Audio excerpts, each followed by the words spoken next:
हाँ बुलाया तो है, पर तुम्हारी शक्ल देखने के लिए नहीं बुलाया। तुम्हारे पिताजी ने शादी के बाद दहेज देने के लिए कहा था, कहाँ है वो सब पैसे? माँ जी, पिताजी ने तो आपको दहेज दिया था ना, फिर आप दोबारा क्यों मांग रही हो? अरे पर उन्हीं ने तो कहा था कि वो शादी के बाद एक कार भिजवाएंगे। माँ जी, पिताजी के पास इतने पैसे नहीं होंगे, वो आपको कैसे ला कर देंगे? वो सब मैं नहीं जानती। इनके पास इतना सुंदर मकान है, कहो कि उसे ही गिरवी करके मुझे दे दे। नहीं माँ जी, पिताजी नहीं दे पाएंगे आपको, वो पहले से ही बहुत सारे कर्ज के तले दबे हुए हैं, फिर आपको कैसे दे पाएंगे? पर तुम्हारे पिताजी ने ही कहा था कि वो शादी के बाद मुझे लाकर पैसे दे देंगे, पर अब तक पैसे आए ही नहीं। मैं पिताजी को बोलती हूँ। ठीक है, अभी जाओ यहाँ से।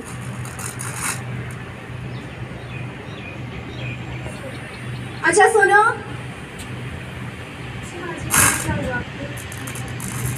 एक गिलास पानी लेकर आना।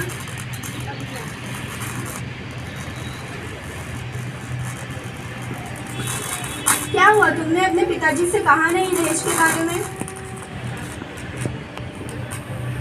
माँ जी, मैं कैसे कहूँ, वो कैसे आपको दे पाएंगे इतने सारे पैसे? उनके पास नहीं होगा पैसा। वो सब मैं नहीं जानती, मुझे बस मेरे पैसे चाहिए, वरना निकलो यहाँ से। बेटा सुनो। हाँ माँ, तूने मुझे बुलाया? हाँ, इसे निकालो यहाँ से। क्यों, क्या हो गया? इसके पिताजी ने दहेज के पैसे देने को कहा था, पर अभी तक आए ही नहीं पैसे। रुको, मैं अभी इसकी खबर लेता हूँ। क्यों, तुम्हारे पिता के पास पैसे नहीं थे तो शादी क्यों किए? पिताजी ने तो आपसे कहा था ना, वो जितना दे सकते वो देंगे, फिर आप दोबारा क्यों मांग रहे हैं पैसे? और उस वादे का क्या हुआ जिसमें 3 लाख रुपए और एक बड़ी सी गाड़ी थी? पिताजी तो नहीं दे सकते पैसे। पैसे नहीं है तो निकल जाओ मेरे घर से। ऐसा मत कहिए, मैं कहाँ जाऊँगी, मैं कहाँ रहूँगी? मेरे पिताजी की कितनी बेइज्जती होगी। अपने पिता के घर चले जाओ और बिना पैसे के शक्ल मत दिखाना अपनी। निकलो मेरे घर से, निकल जाओ।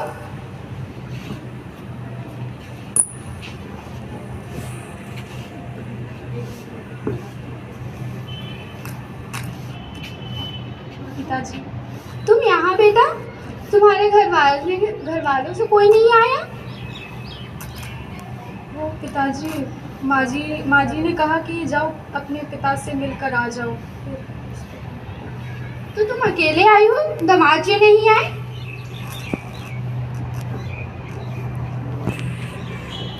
नहीं पिताजी, वो माँ जी ने मुझे घर से निकाल दिया और कहा कि जाके अपने पिता से कहो कि 3 लाख रुपए और एक गाड़ी भिजवा दे, तभी मैं तुम्हें रखूँगी। कोई बात नहीं, मैं ये जो गिरवी घर है मैं उसे बेचकर तुम्हारी सासू माँ की दहेज की मांग पूरी कर देता हूँ। नहीं पिताजी, आपको ये घर बेचने की कोई ज़रूरत नहीं है। आपने पहले से ही कितने सारे कर्ज लिए, आप उसे ही वापस नहीं कर पाए हो, फिर आप ये घर बेच दोगे तो आप कहाँ रहोगे?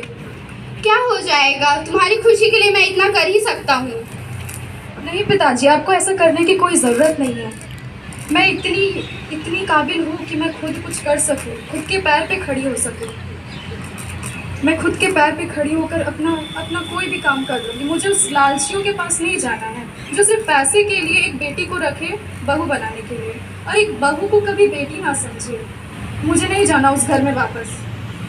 हाय रे, ये कैसे विडम्बना है, इतना दहेज देने के बावजूद भी और दहेज की मांग कर रहे हैं। क्या एक बेटी को बहू बनाने के लिए कितनी परेशानियों का सामना करना पड़ता है? क्या यह समाज की कुरीति कभी खत्म नहीं होगी?